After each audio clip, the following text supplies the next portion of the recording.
Halo para pendengar setia bisikan horor. Pada malam ini, aku akan membawamu menyusuri kisah yang berasal dari sebuah kuil terkenal di Taiwan. Sebuah tempat suci yang dikenal penuh berkah, namun menyimpan rahasia gelap yang tak banyak diketahui orang. Inilah kisah tentang legenda pernikahan arwah tanpa kepala di kuil Hongludi. Sebuah legenda menyeramkan yang melibatkan roh tanpa kepala, sesajen merah, dan ritual pernikahan misterius yang tak pernah seharusnya dilakukan. Latar dan sejarah Hongludi. Kuil Hongludi atau lengkapnya Hongludi Nanshan Fude Temple terletak di distrik Zhonghe, New Taipei City. Tempat ini merupakan salah satu kuil dewa tanah Tudigong yang paling ramai dikunjungi di Taiwan. Dari puncaknya, kita bisa melihat panorama kota Taipei yang megah dan lampu-lampu berkelap-kelip di malam hari.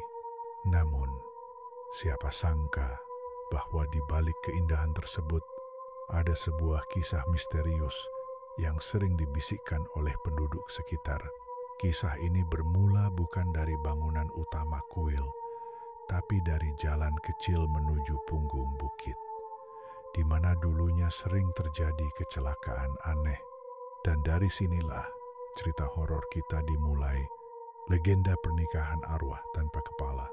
Konon, sekitar akhir tahun 1990-an, seorang pria muda yang bekerja di kota Taipei sering mengunjungi kuil Hongludi untuk berdoa.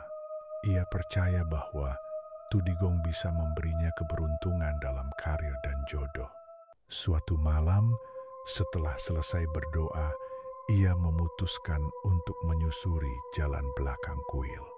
Namun di tengah kabut yang turun perlahan, ia melihat sesuatu, sebuah peti kayu kecil berwarna merah, tergeletak di pinggir jalan setapak. Di atasnya ada tulisan kuno dengan tinta hitam dan bunga-bunga kertas berserakan di sekitarnya. Tiba-tiba, dia mendengar suara lembut, seorang wanita memanggil, "Kau sudah datang ya?"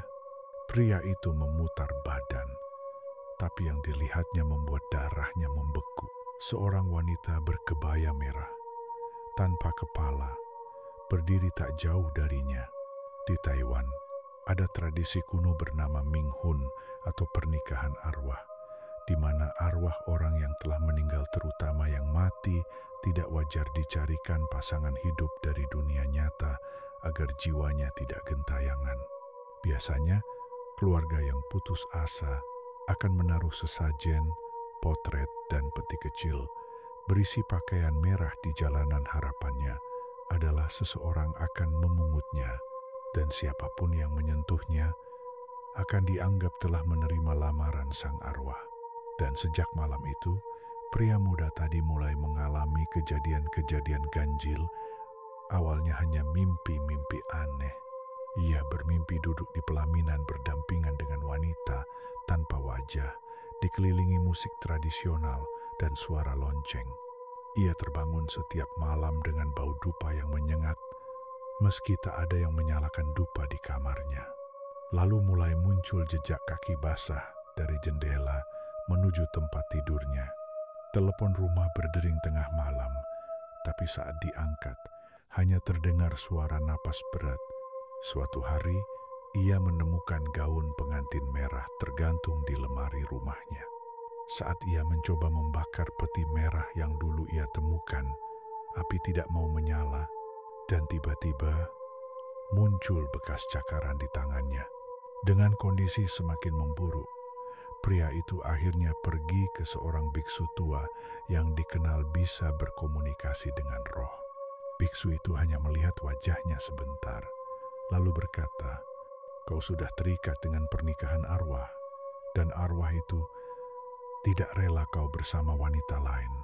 Ternyata, wanita itu adalah korban kecelakaan tragis beberapa tahun sebelumnya.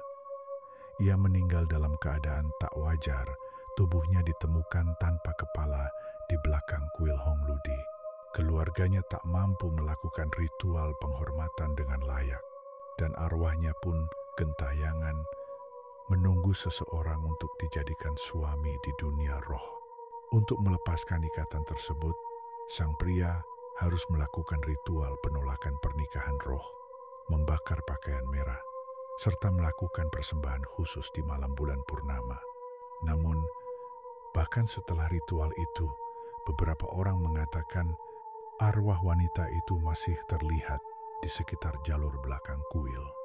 Terkadang, pengunjung yang menyendiri atau lewat saat senja mengaku mendengar suara lembut berkata, "Kau datang lagi ya?"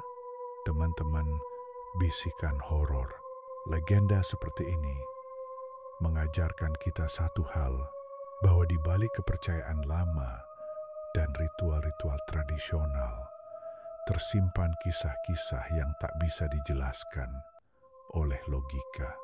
Dan siapa tahu, saat kamu berjalan menyusuri jalur sunyi di belakang kuil atau taman malam, ada seseorang yang menunggumu dengan gaun merah tanpa kepala dan senyum yang tak pernah terlihat.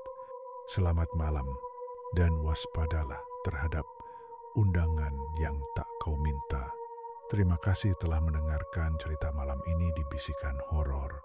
Jika kamu suka dengan kisah ini, jangan lupa untuk subscribe dan aktifkan loncengnya, karena malam-malam berikutnya akan ada lebih banyak kisah mencekam yang menunggumu. Sampai jumpa dan selamat malam. Suka sama ceritanya? Klik subscribe dan nyalain loncengnya supaya kamu gak ketinggalan bisikan-bisikan horor selanjutnya.